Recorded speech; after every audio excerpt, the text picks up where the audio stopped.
ఇప్పుడు నేను చెప్పబోయే విషయం మీకు అంత ఈజీగా అర్థం అవ్వచ్చు, అవ్వకపోవచ్చు. బట్ వీలైతే లాస్ట్ వరకు వినండి.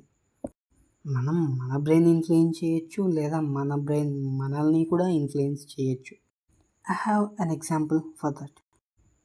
నేను డైలీ పుషప్స్, సిటప్స్, స్క్వాట్స్ చేస్తుంది మీ అందరికీ తెలిసిన విషయమే. మొన్న లాస్ట్ వీక్‌లో మా ఫ్రెండ్స్‌తో డిస్కస్ చేస్తూ ఉన్నా అనమాట అబౌట్ వింటర్ వచ్చింది కదా దాని గురించి. అలాగే అలా వెళ్తూ వెళ్తూ వర్కౌట్ మీద కూడా వచ్చిందనమాట. They say if in case పాస్ట్‌లో నీకు ఎలాంటి బోన్ ఫ్రాక్చర్స్ అయినా కానీ ఇప్పుడు నువ్వు బాగా ఫుల్‌గా పుష్ చేసావనుకో నీకు సైడ్ ఎఫెక్ట్స్ ఉంటాయి అని అన్నారు. నేను అడిగా షార్ట్ టర్మ్ ఉంటాయా, లాంగ్ టర్మ్ ఉంటాయా అని. పక్కా షార్ట్ టర్మే ఉంటాయి, సో జాగ్రత్తగా ఉండు అనేసి. నాకు రీసెంట్‌గా తెలిసింది ఏంటంటే బిఫోర్ 2-3 మంత్స్ అనుకుంటా, నాకు చిన్నప్పుడు వ్రిస్ట్ దగ్గర చిన్నగా ఫ్రాక్చర్ అయింది. అది ఎత్తుకుంటూ ఉంటారు కదా, చేయి పట్టుకొని లాగుతూ ఎత్తుకుంటూ అలా అలా డ్యామేజ్ అయిందనమాట వ్రిస్ట్ దగ్గర. అండ్ డిసీజ్ కూడా ఉంది. దానివల్ల ఏమవుద్దంటే నా హ్యాండ్స్ మొత్తం చాలా వీక్ అయిపోతాయి. బట్ నాకు అవన్నీ ఏం తెలీదు స్టార్టింగ్‌లో.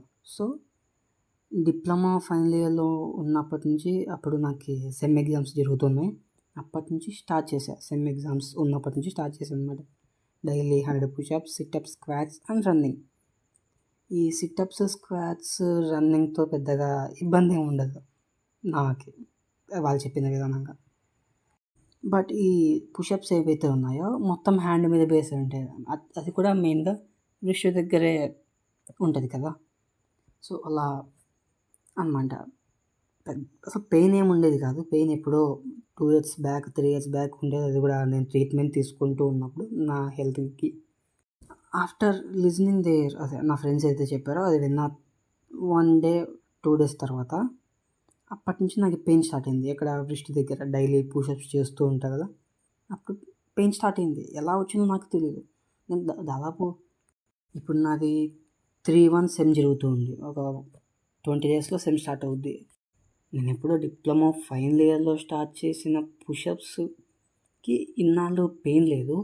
వాళ్ళ ఆ మాట చెప్పిన వెంటనే నాకు పెయిన్ వచ్చింది. అంటే ముందు పెయిన్ ఉండేదే లేదు అసలు. బట్ వాళ్ళు చెప్పిన తర్వాత నా బ్రెయిన్ దాని గురించి థింక్ చేస్తూ చేస్తూ అరే నీకు చిన్నప్పుడు ఫ్రాక్చర్ అయింది, నీకు ఒక డిసీజ్ ఉన్నది, అది క్యూర్ అయింది, బట్ దాని సైడ్ ఎఫెక్ట్స్ ఉంటాయి అని అందులో అది థింక్ చేస్తూ చేస్తూ పెయిన్‌ని తెచ్చింది. ఇది ఒక కేస్. ఇంకో కేస్ ఏందంటే నేను డిప్లొమా నుంచి అనుకున్నా కదా, డైలీ పుషప్స్ కొట్టాలి, చేయాలి అనేసి.